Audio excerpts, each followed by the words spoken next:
Buenas tardes, licenciada. Buenas tardes, gusto saludarlo. Vamos entonces ¿cómo se llama? A salir. Ya estoy yo como la funcionaria aquella, ¿verdad? A uno se le van sus errores también. Bueno, miren, vamos a continuar con lo que estábamos viendo el último día, ¿verdad? Porque, miren, prácticamente esta es nuestra última clase de filosofía.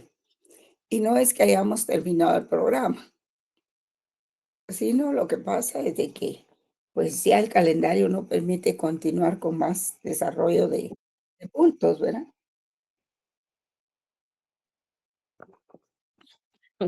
Toda Perdón.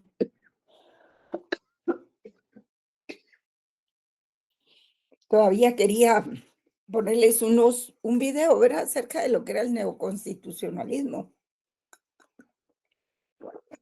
pero ya no da tiempo, no da tiempo. Y no quiero atiborrarlos de temas, ¿verdad? Claro, por supuesto, nos faltaron 2 unidades grandes, o 3 creo yo. No, 2 unidades grandes, pero realmente este semestre estuvo muy, pero muy corto. Prácticamente solo fueron clases en el mes de febrero y marzo. Ya en abril no hubo, y estas poquitas de mayo, ¿verdad? Pero bueno, espero que algo hayan captado. Así es de que vamos entonces a ver la presentación. Yo creo que con ustedes vimos la presentación de la hermenéutica, ¿verdad? ¿Se recuerdan? Sí, licenciada, esa vimos, pero creo que no la terminó, no la Se dio toda terminó, ¿verdad? completa. Ah, Solo una parte. muy bien, gracias. Entonces vamos a verla de nuevo y solo a eso nos vamos a dedicar. Porque el neoconstitucionalismo no está, no da tiempo. Y no, ya están los exámenes y todo, y no voy a incluir esos puntos, así es de que vamos a quedarnos con esto.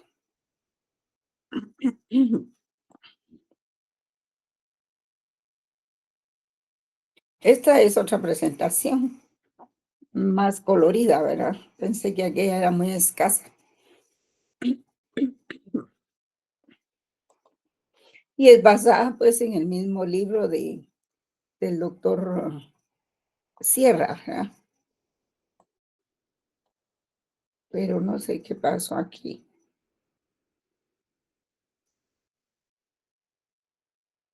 Vamos a ver. Ahí está. Ahí estamos. Esta es más, mejor elaborada. Así es de que vamos a tomar algunos aspectos del libro del magistrado Sierra y para explicar esto. Ya habíamos dicho que la hermenéutica jurídica pues era una disciplina científica por objeto el estudio y la sistematización de los principios y métodos interpretativos. Yo diría que son principios y técnicas de interpretación, ¿verdad? Porque realmente la interpretación es una técnica. Y entonces, la interpretación, pues, es aplicación de la hermenéutica, y la hermenéutica es aplicación de la interpretación. Ya habíamos dicho que eso hace que sean sinónimos. Cuando uno puede hablar de hermenéutica o de interpretación, que es exactamente lo mismo.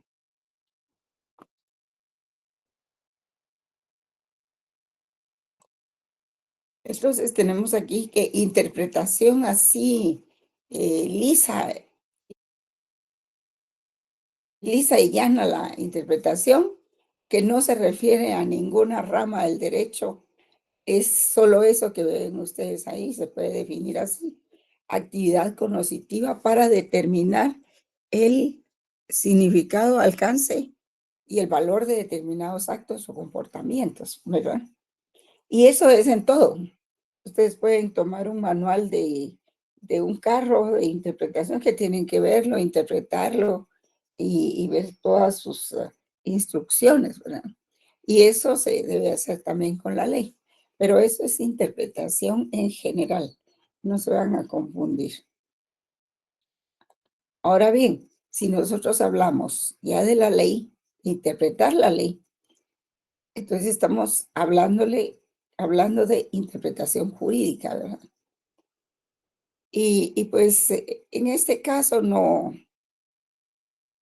de lo que se trata es precisamente de encontrarle sentido a la ley, ¿verdad? Y porque la interpretación de la ley es el proceso interpretativo que consiste en establecer algún sentido a las normas jurídicas, ¿verdad? Que forman el derecho legislado. Y se trata, por supuesto, de un tipo de interpretación jurídica. Esta interpretación generalmente es realizada por los jueces, ¿verdad? Cuando van a resolver un caso, pues ellos deciden en un caso de acuerdo con la legislación aplicable al mismo. Por ejemplo, ustedes han oído sobre la tipificación del delito, pues el Ministerio Público viene y por ejemplo, en el caso de los 48 cantones, los, les atribuyó 3 delitos así muy pesados, ¿verdad? Por decir así. Y entonces el mensaje que dan, pues es que ya no se puede manifestar ni protestar porque todo es terrorismo, asociación ilícita, y ellos manejan la ley a su antojo, ¿verdad? Entonces, la interpretación jurídica o del derecho es una actividad que consiste en establecer el significado o alcance de las normas jurídicas y de los demás estándares que es posible encontrar en todo el ordenamiento jurídico y que no son normas precisamente, ¿verdad? Como por ejemplo los principios. Cuando nosotros estamos analizando los principios de una ley, esas no son normas, son principios. Entonces, hablar de interpretación del derecho, pues es igual a referirse a una actividad que comprende a todas las normas jurídicas y no únicamente a las normas legales que produce el organismo legislativo. Y de ahí que la interpretación de la ley, pues, es conocida como interpretación jurídica, ¿verdad? Ustedes saben que lo jurídico y lo legal tienen una diferencia. Lo jurídico es todo lo que es doctrinario, ¿verdad? Y lo legal, pues, es la ley. Entonces, esa interpretación puede ser privada, que es la que realizan los particulares, eh, y si son especialistas, pues se les denomina interpretación doctrinal, ¿verdad? Que fuesen doctores en derecho penal, por ejemplo. Entonces ellos ya hacen una interpretación doctrinal porque en sus estudios aportan doctrina y ellos son los jurisconsultos, ¿verdad? También hay otra que se llama judicial o auténtica, ¿verdad? Que es la que realizan los titulares de los órganos jurisdiccionales, como los tribunales. Eh, los juzgados también, los juzgadores que tienen como tarea llevar a cabo la aplicación del derecho al caso particular y concreto que tienen en su despacho, ¿verdad? Que les es presentado para su resolución y decisión, ¿verdad? Y entonces, también hay otra que se llama integración, ¿verdad? Entonces, cuando se interpreta algo, cuando hay un objeto de interpretación. En el caso del derecho, pues será la norma jurídica la que deba de ser interpretada.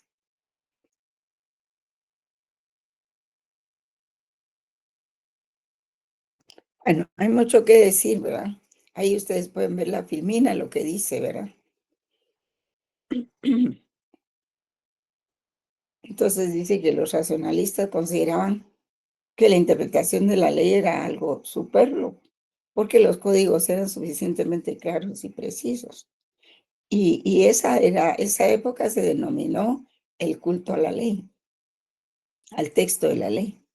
Y ya como ustedes saben, ya lo explicamos la vez pasada, surge la escuela del exégesis y la escuela del derecho libre.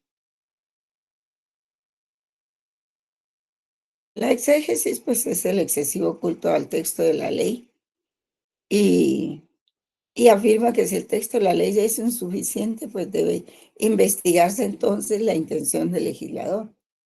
Entonces se le daba más importancia a lo que decía el legislador que lo que podía interpretar el propio juez.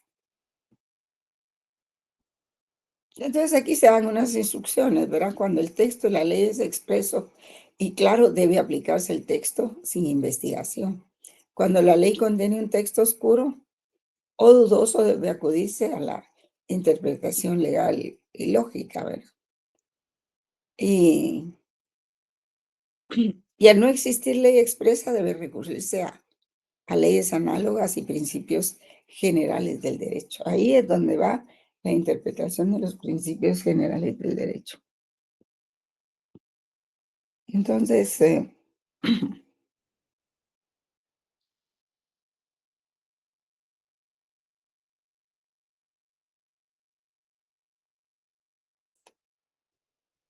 pues ya ven ustedes aquí la Escuela del Derecho perdón, Escuela de la Exégesis, que fue un método de interpretación, pues rendía culto a la ley y era cerrado, ¿ah?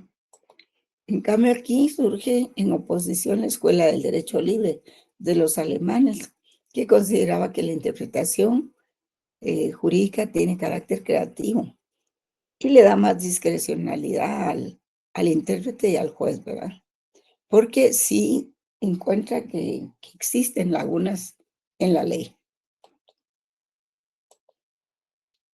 Entonces miren, interpretación jurídica tiene el problema de lo mismo que padece el concepto de, ¿verdad? Tiene muchos significados, demasiados significados, muchas definiciones. Pero bueno, aquí tenemos una, ¿verdad? Es aquella actividad intelectual subjetiva tendente a desentrañar o encontrar el sentido, significado, contenido o mandato de la norma. Es precisar qué sentido tiene la norma, el deber que impone, qué derecho se otorga, qué se permite, qué conducta se prohíbe y también la sanción, cómo es que se castiga esa conducta. Entonces, esta interpretación jurídica es aplicable a todo el derecho, ¿verdad? Y sus diferentes ramas. ¿Y por qué? Porque todo cuerpo normativo tiene su lugar y su espacio dentro del ordenamiento jurídico.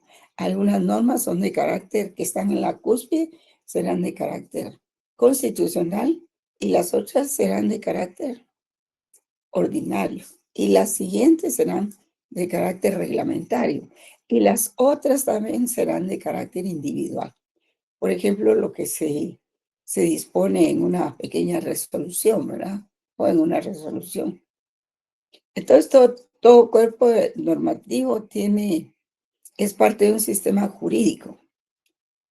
Y la cuestión es encontrar cuál es la ubicación de esa disposición que nos resuelve el caso, ¿verdad? Y por eso dicho sistema lo preside la Constitución, que es la causa eficiente del problema, del sistema, perdón. Entonces, hace mucho tiempo que se establecieron estos 4 métodos de investigación, de interpretación jurídica, ¿verdad? Yo le diría, más que métodos, sería técnicas. Por ejemplo, la primera sería gramatical o literal, segundo, conceptual o lógico, el tercero, sistemático y el cuarto, histórico o causal teleológico. El gramatical, pues, es el sentido o literal, ¿verdad? También se dice así. Es el de las palabras del legislador de la norma. Se dice que cuando el tenor literal de la norma es claro, no es necesario consultar su espíritu, ¿verdad? Como lo dice la ley del orden. Y pues, si la norma no es muy clara, literalmente, pues entonces hay que acudir al contexto, ¿verdad? En el momento en que se dictó la norma, el gobierno estaba eh, en vigencia en ese entonces, cuáles eran las circunstancias del país, ¿verdad? Cuál era la maraña política, social y cultural del país y qué, digamos, hay instituciones que se crearon en Guatemala, por ejemplo, hace 20 años. Por ejemplo, el Ministerio Público y la Procuraduría General de la Nación. Hace más o menos unos 20 o 25 años, estas dos instituciones eran una sola, ¿verdad? Pero después los estudiosos del derecho consideraron que no podía ser una sola o no podían estar en el mismo plano el abogado del Estado y el fiscal que perseguía delitos de los particulares, porque era mucho trabajo y era muy confuso. De manera pues que entonces decidieron separarlos. Uno es la Procuraduría General de la Nación y la otra es la Fiscalía General que ya se creó con carácter autónomo, ¿verdad? Entonces, si una norma se emitió en aquel tiempo, hace 20, 25 años, y está vigente todavía, imagínense ustedes que hay que analizar ese contexto en que se dictó esa norma. Incluso las firmas, ¿verdad? Las firmas, quién firmaba en ese entonces, dada la estructura que tenía el Ministerio Público y la Procuraduría, ¿verdad? Entonces, atender al contexto y disposiciones constitucionales cuando hay que atender aspectos políticos, sociales, culturales, económicos, financieros o históricos, por la especial naturaleza de la regla, o cuando los vocablos del legislador pueden conducir a interpretaciones y resultados inexactos. Porque no es válida la interpretación literal si ésta vulnera preceptos constitucionales. Entonces no va a ingresar. Ah, no. Creí que querían ingresar algunos compañeros, pero no. No.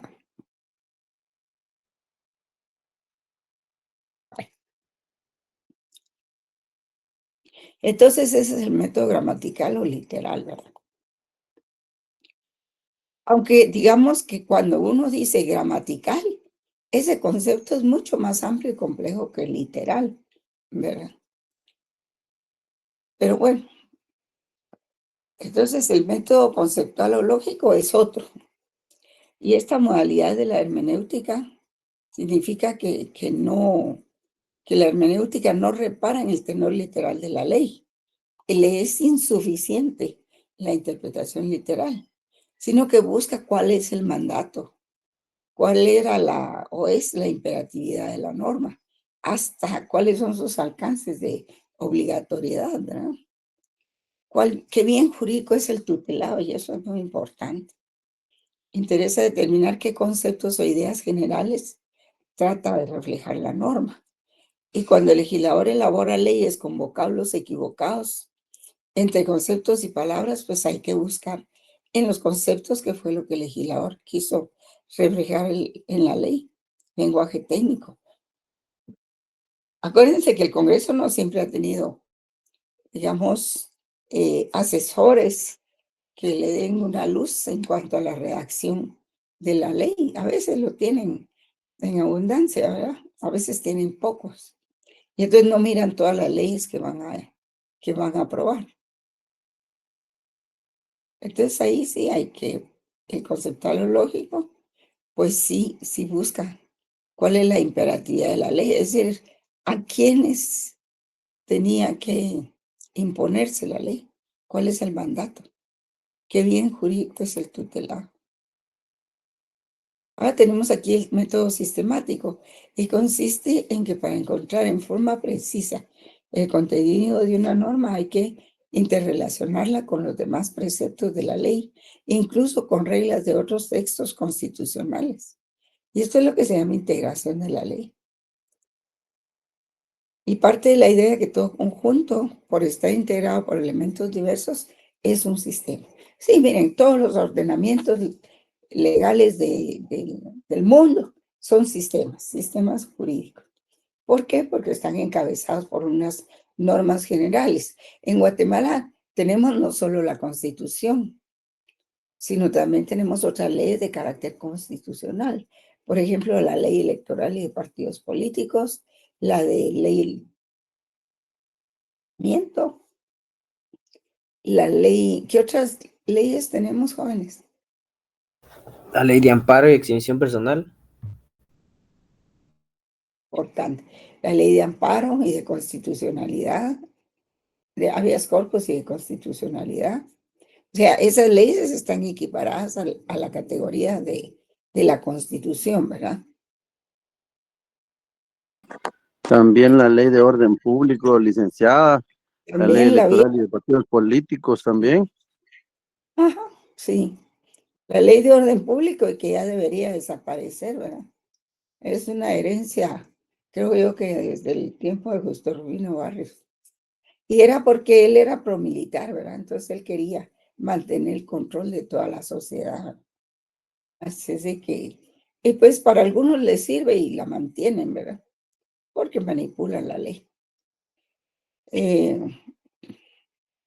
Y entonces el texto constituye un sistema normativo en relación con cada uno de los preceptos de cada ley y con relación a las otras leyes, ¿verdad? Incluyendo el texto constitucional que todas integran un sistema normativo nacional. Aquí se inició un proceso de deslegislación, o sea, se revisaba todas las leyes que estaban vigentes y se estudiaba qué ley pues ya no cumplía con su cometido, ¿verdad? Creo que fue un trabajo gigantesco, pero no sé hasta dónde avanzaría y si tuvo sus resultados, ¿verdad? También otro método de interpretación es el método histórico o causal teleológico, que complementa al método sistemático que acabamos de ver. Y es por la concepción de que todo lo vinculado con una actividad humana tiene una causa final, tele, ¿verdad? Lejos. Todo actuar del hombre tiene una explicación teleológica, un porqué y un para qué dentro del grupo social, ¿verdad? Por ejemplo, si nosotros buscamos el fin teleológico del derecho, ¿cuál sería, joven? Del derecho en general, ¿verdad? Pues es mantener la paz, ¿verdad? Ese es el fin teleológico. Y entonces, la determinación de las circunstancias, factores y condicionantes de la realidad, ya sean estos históricos, coyunturales, regionales, sociales, etcétera, que influyeron en ese entonces en la emisión de la ley. ¿Y cuál fue la finalidad perseguida y para qué? Por ejemplo, emitió varias leyes, la ley de vagancia.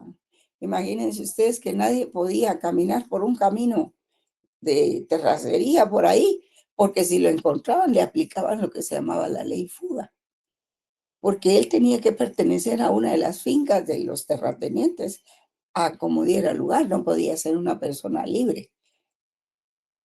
Tenía que, al detenerlo, tenía que decir y presentar su credencial que les extendían y decir para quién trabajaba, dónde estaba el lugar y todo eso. Entonces, era una represión brutal, ¿verdad? Y esa ley de Huico, la ley de vagancia, pues impactó mucho al campesinado, ¿verdad? Que al final la gente de la área rural es la que más sufre, ¿verdad? De todas esas atrocidades. Entonces, al fin la eliminaron, ¿verdad? Por supuesto. En la Revolución de Octubre de 1944 eliminaron todas esas leyes, porque eran como 3 o 4 que afectaban mucho la libertad de los campesinos.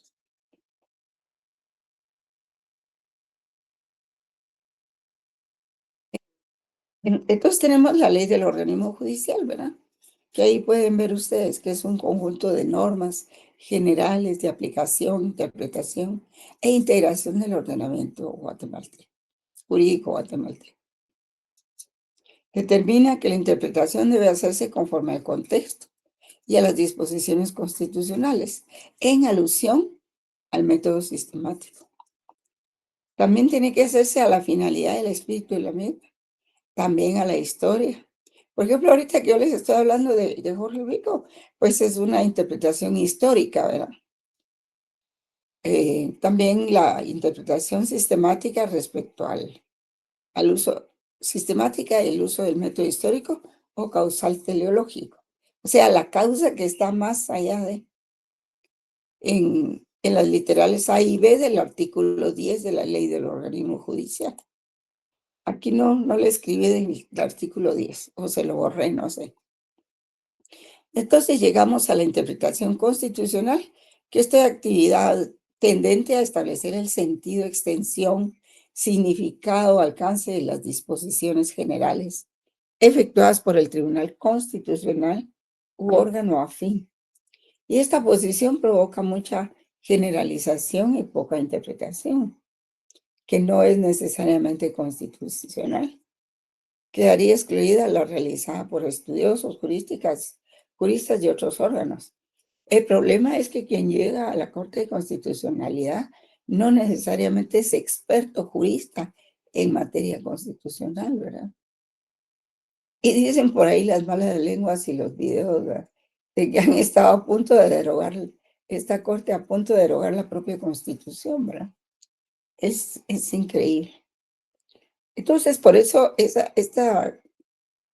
esta interpretación constitucional se vuelve excesivamente general, muy laxa, ¿verdad? Y bueno, la interpretación tiene dos ámbitos de acción. En cuanto a los sujetos que interpretan, tiene dos órdenes o especies de resultados interpretativos. Uno, del Tribunal Constitucional con suficiente fuerza vinculante. Y el otro, que al ser efectuado por quienes carecen de facultad jurídica oficial respectiva, el resultado no tiene fuerza vinculante o de autoridad alguna. Por ejemplo, si un ministro le dice a su asesor jurídico, le dice, mire, Eli, quiero que me haga un dictamen acerca de la constitucionalidad o inconstitucionalidad de este reglamento que vamos a emitir para tal cosa, ¿verdad? Entonces, la fuerza vinculante es la de la Constitución, la del Tribunal Constitucional, que en nuestro caso es la Corte de Constitucionalidad. Ahora, la hecha por un asesor jurídico no tiene vinculación, ¿verdad? Luego, entonces, servirá solo para el ministro o la autoridad inmediata que la haya solicitado. Pero en ningún momento está obligado a acatar ese dictamen. Los dictámenes son consejos, ¿verdad?, consideraciones, pero solo eso.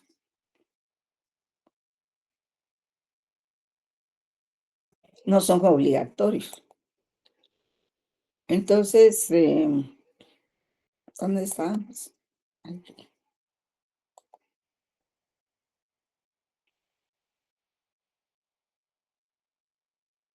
Ahí pueden leer ustedes, esto no se los voy a leer porque... Por eso se habla de una interpretación de la Constitución y una desde la Constitución. Ambas son válidas, pero no son vinculantes, ¿verdad?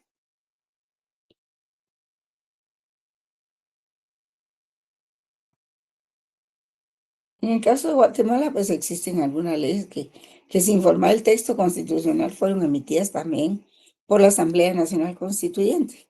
Y aquí las tenemos, las acabamos de mencionar, ¿verdad? Poseen rango constitucional como la ley de amparo, exhibición personal y constitucionalidad, la ley de orden público, la ley de libre emisión del pensamiento y la ley electoral y de partidos políticos, que se abrevia LEP, ¿verdad? Entonces, la interpretación constitucional como modalidad en la interpretación jurídica debe abarcar la efectuada sobre disposiciones con rango constitucional. De eso se trata. Y Licenciada, perdone ya, una consulta. sí, Nosotros, digamos, durante todo el estudio de lo que hemos podido aprender, se ujú, nos ha hablado que, por ejemplo, cuando una norma, cuando hay una, pues sí, cuando hay un artículo que contradice uno de la mismo rango, digamos, de la misma ley, se le llama antinomia, ¿verdad? Y digamos que en el caso de estas leyes que usted nos acaba de hablar acá de estas 5 leyes, si entre ellas contradijeran a a la Constitución, también sería ese mismo caso, serían antinomias, por ser sí, del mismo rango constitucional. a eso voy. Déjeme seguir Perdón, licenciada, gracias. con mi exposición y ya vamos a llegar a las antinomias. Pero está bien porque es bueno conocerlas, ¿verdad? Aunque me alegro que ya las dieron en otro curso. ¿En qué curso las ven? Derecho constitucional, ¿no? Sí, ha sido en varios cursos ¿Qué clase, no? Sí, pero porque sobre todo en constitucionales donde más nos hablaron de eso, pero varios licenciados nos hablan de ese tipo de normas. Y cuando pues, es de una norma inferior a una superior, se puede pedir la inconstitucionalidad, ¿verdad? Pero cuando es del ajá. mismo rango, nos hablaron de antinomias. Cuando Gracias. digamos una contradicción entre la Constitución, algún precepto constitucional y la ley de electoral y de partidos políticos, ¿verdad? Por Correcto. ejemplo, sí. Bueno, aquí está, mire, ya estábamos cerca. Las antinomias jurídicas llamadas reales o aparentes. Y gracias, licenciada. Perdón ahí por No, adelantarme. no, está bien, no hay problema, ningún problema. Entonces, esto es importante también, como lo señala el compañero ahí. Hay que ponerle atención, ¿verdad? Para saberlo, para conocerlo y cómo reaccionar cuando se encuentra uno con esto de las antinomias. Porque las antinomias solo se dan en leyes del mismo rango constitucional. Por ejemplo, que una disposición de la ley electoral diga una cosa y las disposiciones de la Constitución digan otra. ¿Qué se hace ahí? A mí me parece el caso ese de que las cuestiones electorales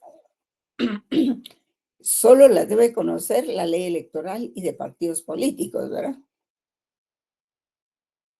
Y porque la Constitución así lo manda. No se dice que los jueces penales tenían que conocer la integración de partidos, la inscripción, los requisitos, todo eso corresponde al, al Tribunal Supremo Electoral. Y eso está muy claro. Pero que venga un funcionario y se salte la Constitución y se salte la ley electoral y de partidos políticos también, digamos, eso ya es lo que se llama lawfare, que es ya una tergiversación de la ley, ¿verdad? Ya no sería una antinomia, sino ya es saltarse las trancas y hacer una tergiversación de la ley. Entonces, dice aquí, el tema de las antinomias es relevante cuando se interpreta para determinar coherencia entre normas constitucionales y no constitucionales, que se les ha llamado a las reales o aparentes contradicciones de mandato entre dos o más normas positivas.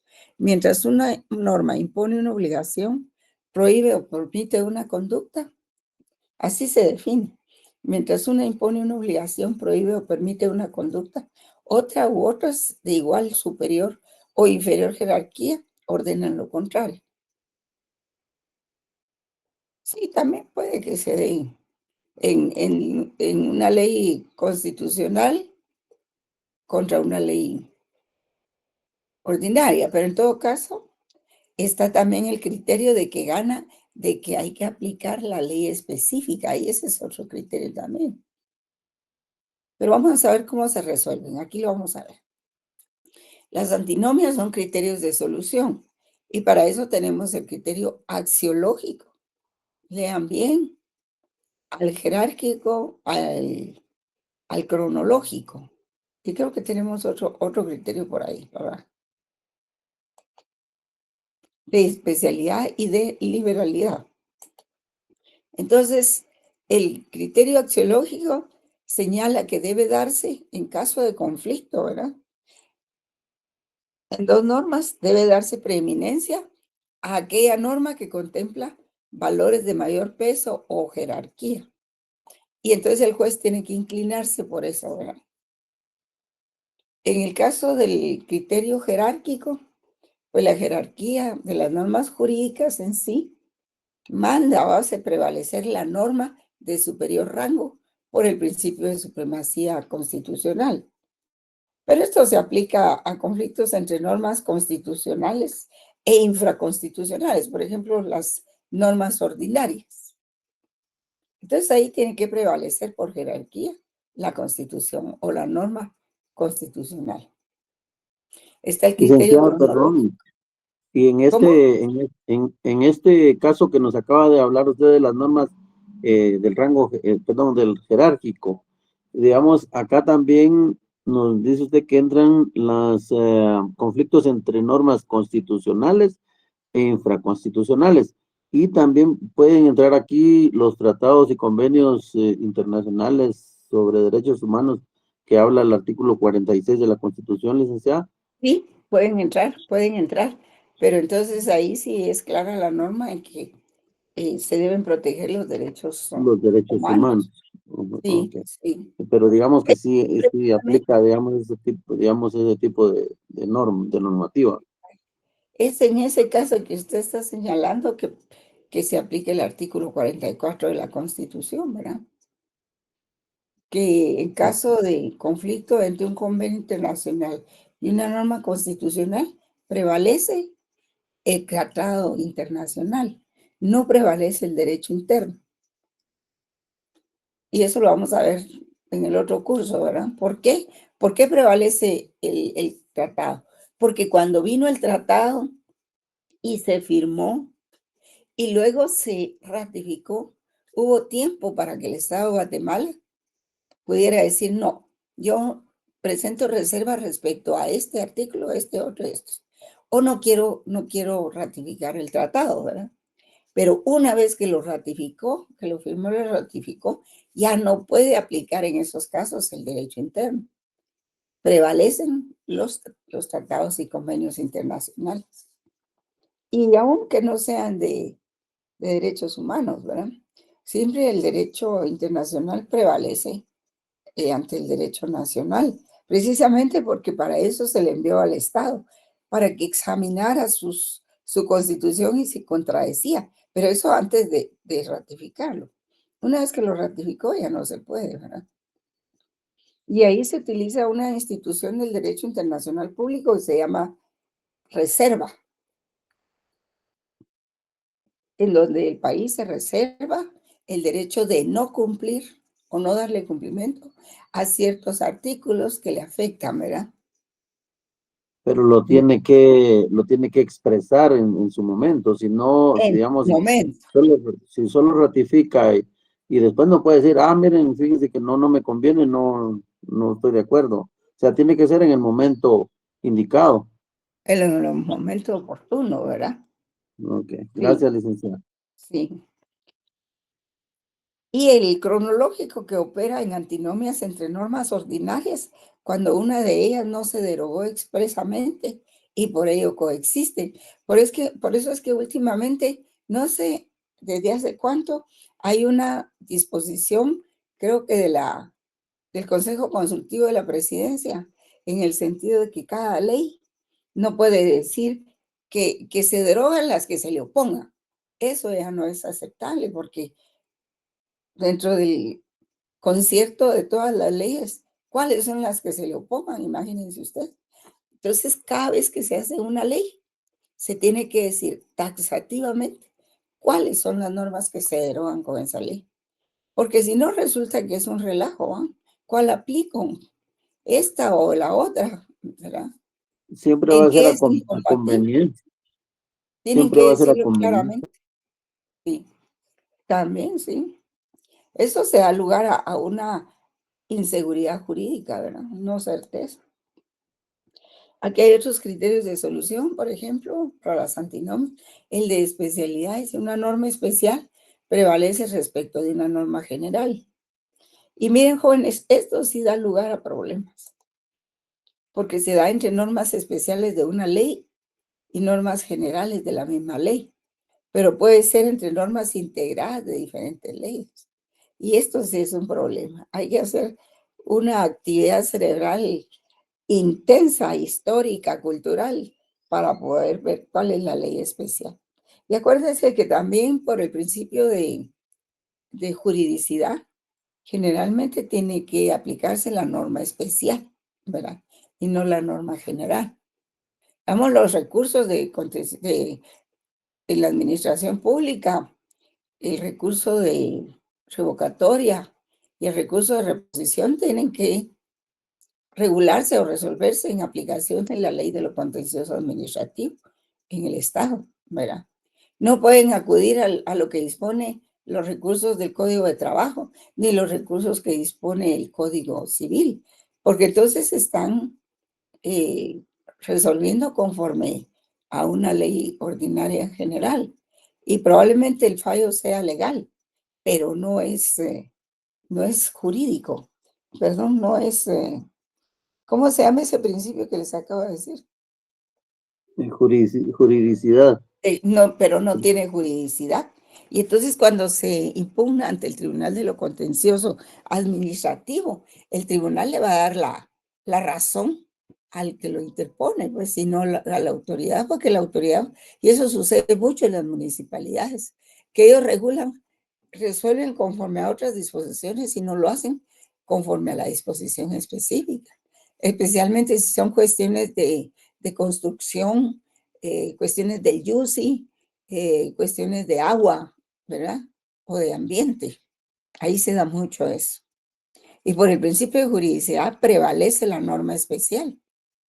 Pero también, ¿qué pasa cuando hay contradicción entre una norma constitucional y una norma ordinaria, ¿verdad? Hay que valorar todos esos aspectos, porque entonces hay que hacer una integración. Y el criterio de liberalidad. O sea, lo que les quiero decir es que no es tan fácil resolver, ¿verdad? No es aquello de que sí, ya vino, apliquemos tal criterio. No, no se puede. Y por ahí vienen muchas indicios, ¿verdad? Muchas ilegalidades en los fallos y que se presta a lo que piensen los jueces, ¿verdad? No, uno no sabe si los jueces son sabedores del derecho y de la filosofía del derecho y no sabe si conocen los fundamentos realmente del derecho. O solo conocieron la ley, los códigos y todo lo demás no lo conocieron. Por eso es importante la cátedra de filosofía del derecho. Y entonces está el de la liberalidad, ¿verdad? Entre una norma que fortalece, otorga y regula una libertad y otra que ordena una prohibición, debe optarse por aquella que consagra una libertad. ¿Por qué? Porque la libertad es un derecho humano. Por eso. Pues esos son los criterios de solución, ¿verdad? Depende de los casos que se tengan.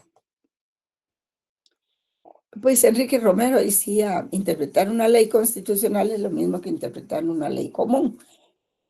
Lo que pasa es que en el caso de la constitucional se trata de la superley, ¿verdad? Cuya fundamentalidad es característica decisiva y esencial. Es como un verdadero programa de gobierno y su elasticidad la habilita para los cambios y mutaciones que en el futuro pueda deparar en su dinámica histórica. Por ello es la más futurista, la constitucional, ¿verdad? Fíjense que alguien decía por ahí, yo no sé qué tanta exactitud tendrá, que la constitución es como una tarjeta de crédito, ¿no? Ustedes pueden tener vivienda, pueden tener trabajo, pueden tener educación, el otro. ¿Cómo? Ese es el problema, ¿verdad? Pero yo no estoy muy de acuerdo con eso, porque los derechos fundamentales siempre tienen que ir más allá de todo. Es mejor hablar en lo amplio que en lo restringido. Y el pueblo, pues, que se integra, la ley va dirigida a los hombres de a pie, pues, no a la gente que tiene millones y acumulados y todo eso, ¿verdad? Más que todo, pues es el hombre que trabaja, que tributa, que sostiene al Estado, ¿verdad? Es el sujeto y objeto de toda indagación política, ¿verdad? Bueno, vamos a seguir. Es como las sentencias que las tienen que escribir en un lenguaje claro. Incluso la Corte de Constitucionalidad, porque ese problema tiene. Cuando uno lee las sentencias de la CC, es un galimatías que no se entiende para nada. Si uno es abogado, pues tiene el privilegio de... Pero esas leyes, esas disposiciones, esas sentencias, tiene que entenderlas hasta el más sencillo, hasta el más inculto, tiene que entenderlas.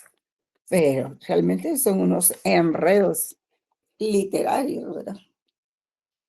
Para decir algo que pues se podía decir más sencillamente. Entonces veamos aquí el principio de juridicidad del Estado. Impone la necesidad y deber de que los actos del Estado deben reposar en la ley formal, lo cual es condición básica del Estado constitucional. Vía la interpretación no puede llegarse a la perversión constitucional, porque el quebrantamiento de la Constitución es inadmisible. También su modificación está al margen de los procedimientos ordinarios más rigurosos. Entonces, la función de los jueces no es la de ser creadores del derecho. Ellos no pueden crear derecho. Ellos pueden interpretar el derecho y pueden integrarlo, pero no, su papel no es de creadores de la norma. Eso los deben entender todos los jueces. Y entonces hay otros criterios de interpretación jurídica, ¿verdad? Está la interpretación legislativa, que es la efectuada por la Asamblea o Congreso por medio de leyes ordinarias e interpretativas. Esa se otorga en el artículo 157 de la Constitución Política, ¿verdad? Y la potestad legislativa está en el artículo 171, letra A también de la Constitución, que se complementa con la facultad del presidente de la República de sancionar y promulgar leyes. Es el principio básico del sistema democrático, pero no puede entorpecer el presidente al organismo legislativo, salvo que haya una causa muy justificada. Esa es la interpretación legislativa. La interpretación judicial, pues la efectúan los tribunales ordinarios, ¿verdad? Los tribunales de jurisdicción ordinaria contenían sentencias y resoluciones que vayan emitiendo, ¿verdad? Otro criterio es la interpretación administrativa efectuada por los órganos de la administración pública, que se concreta en reglamentos, decretos, circulares, instrucciones y resoluciones elaboradas por el Poder Ejecutivo. Sí, porque cuando se emite una ley, generalmente se emiten reglamentos para su aplicación. Eso sirve para su aplicación. Y esta interpretación administrativa es efectuada por los órganos administrativos del Estado, ¿verdad? Que se concreta en eso, en reglamentos circulares. Por ejemplo, la Contraloría, ustedes ven que emite a cada rato circulares, pero a veces también la Contraloría comete el error de querer legislar a través de circulares, y entonces se inventan procedimientos que no están contemplados en la ley. Y ahí es donde entramos los abogados y les decimos que no pueden ir más allá de la Constitución. No puede un reglamento normar algo que la ley ordinaria no lo hizo, ¿verdad? Y entonces está la interpretación jurisdiccional constitucional, que la efectúa el Tribunal Constitucional o el órgano máximo a fin que se le otorgue tal facultad. Los resultados interpretativos de ese tribunal serán prevalentes, obligatorios, vinculantes, y se mantienen aún en contra del criterio opuesto de los tres poderes del Estado. Está la interpretación científica o doctrinaria, que es la realizada por estudiosos del derecho, juristas y especialistas con afán científico, ilustrativo o de aporte al estudio de las reglas jurídicas positivas, y solo tienen carácter ilustrativo, no científico. Sí, son los dictámenes de los científicos, ¿verdad? De los expertos en la materia. Cuando se les llama a un proceso y ellos tienen que dar una opinión científica, ¿verdad? Por ejemplo, de balística o de otros aspectos que pueden influir también en un proceso tributario, no solo penal, ¿verdad? Y la interpretación contractual es la efectuada por personas jurídicas, individuales o colectivas en los actos jurídicos o cláusulas contractuales, ¿verdad? Si se firmó un contrato, pues como dice en la ley, el contrato es ley entre las partes, ¿verdad? Y lo más importante a la hora de una duda es lo que se previó en el contrato. En cuanto a la Corte de Constitucionalidad, pues se encuentra contemplada su existencia en el artículo 268 de la Constitución Política de la República de Guatemala. Antes no teníamos Corte de Constitucionalidad. Esto surgió a partir de 1985, más o menos. ¿Quién atendía las cuestiones de la Corte de Constitucionalidad? Pues lo que pasa es que en la Corte Suprema de Justicia existía una Cámara de Amparos y de Asuntos Constitucionales. Y esa función que hace hoy la Corte de Constitucionalidad, pues la hacía antes esa Cámara de la Corte Suprema de Justicia. Entonces, el Tribunal Constitucional es el intérprete final de la Constitución, sin perder que todos los tribunales son garantes del cumplimiento constitucional. Lo que pasa es que, por ejemplo, ahorita en un amparo que planteó la Procuraduría General de la Nación, en que le niegan participación para conocer el proceso del partido ese Vamos, vino la Procuraduría y planteó un amparo. ¿Y qué pasó? La Corte se lo denegó, ¿verdad? Pero sí es la Procuraduría General de la Nación. En fin, tampoco los magistrados son puros, ¿verdad? Entonces, la Corte de Constitucionalidad es un tribunal de jurisdicción privativa. Su función esencial es la defensa del orden constitucional, siendo la Constitución la génesis del ordenamiento jurídico, se aplica el principio de supremacía constitucional.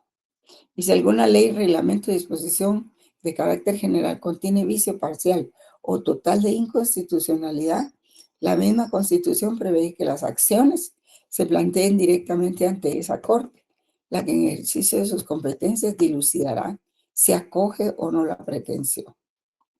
Por ejemplo, ese amparo de que yo les hablaba. Bueno, ya dejamos aparte lo del doctor Sierra, ¿verdad? Y miremos otro criterio de interpretación, ¿verdad? O técnica. Existe lo que se llama también doctrina judicial o jurisprudencia, ¿verdad? Que son los fallos de los jueces, de las cámaras o de la Corte Suprema de Justicia. También lo es de la Corte de Constitucionalidad, ¿verdad? Porque esto sería en el caso que no existiera la CC. Llegaríamos hasta aquí. Pero como existe, también son los fallos de la CC. Y si se hace en el marco de un juicio, esa interpretación es válida para ese juicio. Si la cita un abogado en otro juicio, podía ser aceptada por el juez y podría ser que falle de acuerdo a esa jurisprudencia o haga su propia interpretación. Si la interpretación la hace la Cámara de Apelaciones, será obligatoria para los jueces inferiores. Y si la interpretación la hace la Cámara o la Corte Suprema de Justicia, y no digamos la CC, pues es obligatoria para todos, ¿verdad? Para todas las cámaras, las cortes y todo eso. Así. Entonces, podemos decir que la técnica de interpretación legal se entiende que es el estudio de los problemas relacionados con la aplicación del derecho objetivo a casos concretos. Esa es una definición muy cortita y muy concreta. Es el arte de la interpretación y aplicación de los procesos, de los preceptos del derecho vigente. Bien, jóvenes, entonces aquí en esta clase nos vamos a quedar. Realmente yo no sabía que habían dado permiso para las mamás el día viernes, pero bueno, como ya les había ofrecido, pues responsablemente aquí estoy. Y Y esto es lo último que teníamos que ver. Ya no nos da tiempo ver el constitucionalismo y el neoconstitucionalismo, pero igual no viene en el examen. Así de que si ustedes son inquietos, pueden leer eso, ¿verdad? Cuando ustedes quieran. Neoconstitucionalismo y constitucionalismo. Que es bueno que lo conozcan los alumnos, es muy bueno. Y fue un tema importante que nos faltó en filosofía del derecho, ¿verdad? Pero como les digo, ya nos dio tiempo. Sí, Carlos, usted Licenciada, quería. buenas tardes. Buenas tardes. Solo para, pues ahí sí, como por lo que usted acaba de mencionar, entiendo que usted es mamá, gracias a Dios. Ajá, Feliz Día de la Madre, licenciada. Y muchas también, gracias. ofrecerle una disculpa si en algún momento estuvimos interrumpiendo las clases y todo, pero eso es señal, licenciada, que aunque a veces usted decía, yo siento que estoy hablando sola y no nadie me escucha, pero Sí. realmente sí, sí, interesante sus clases y pues muchas gracias. Y perdón si la interrumpimos en algún momento hoy, pero era porque No, no, no, realmente para estábamos nada. poniendo atención. No, Gracias. para nada. Al contrario, a mí me gusta que participen los alumnos, porque a veces, así como usted mencionó las antinomias, puede que yo no las haya contemplado dentro de mi exposición. Y es un aspecto importante a tratar, ¿verdad? Pero usted con su exposición, pues lo trajo a la mesa de la cátedra para poderlo trabajar. Afortunadamente yo ya lo tenía, ¿verdad? Pero no de ninguna manera. Así quisiera que hubieran sido durante todo el semestre. Pero bueno, en que tuvimos muy pocas clases, ¿verdad? Muchas gracias, Pero licenciada. bueno, Ay, gracias igualmente. A usted sí, Silvana. Licenciada, solo para consultarle que en el examen final vienen los tres folletitos: la relación de la ética y los derechos humanos, la revisión de la filosofía de los problemas del sistema técnico, jurisprudencia técnica, el derecho constitucional guatemalteco y la fundamentación de los derechos humanos, más las filiminas que usted nos ha puesto. Sí, sí. Ya no les mandé más documentos. Hoy les iba a mandar uno sobre la técnica de interpretación legal, pero yo creo que ya no va a ser necesario. Sí. Tienen solo un documento de interpretación legal, ¿verdad? Sí, Entonces, con ese es suficiente, ¿verdad? Ya no los quiero ok. ¿Y atiborrar con cómo tantas viene el cosas. examen, licenciada? ¿Verdadero o falso o pregunta directa? Pregunta directa, pero con 3 posibilidades de respuesta, ¿verdad? Ok, gracias, licenciada, No, por el curso, usted- y ha sido para nosotros también muy satisfactorio haberla conocido. Y muchas gracias por todo. Gracias, Silvana, muy amable, igualmente para mí. Ha sido un buen grupo este. Y a ver si seguimos en el otro semestre, ¿verdad? Que, que nos toca Derecho Internacional. A ver si algunos se deciden a continuar con mi curso o escogen otro docente, Nos ¿verdad? tocaría Derecho Internacional Privado. Hay público también. Ese es el que estamos ahora. No, pero es que hay 1 y 2. Conmigo Ah, les sí, sí, hay tocaría 1 y 2. Ajá, sí, el Internacional 2. Público 2, que ya es propiamente el derecho aplicado, ¿verdad? Que son las convenciones. Básicamente vamos a ver convenciones. Un poquito de teoría por ahí, pero no tanto como en filosofía, ¿verdad? Y ahí vemos más la aplicación y hay la oportunidad, existe más oportunidad de presentar trabajos eh, que en filosofía, porque realmente filosofía tendría que ser clase magistral todo el tiempo, pero si no, no llegan a zona mínima. Por eso es de que les pusimos trabajos. Pero bueno, yo les deseo que estas vacaciones las disfruten, que se den un verdadero descanso, porque llevar 4 o 5 cursos es difícil, ¿verdad? Y todos tan extensos. Pero bueno, contamos con que tienen todo el empeño de ser buenos profesionales en el futuro. Y hay que empezar por ser buenos estudiantes, por supuesto, ¿verdad? Así es de que mis queridos alumnos, nos vemos el día del examen, el 16.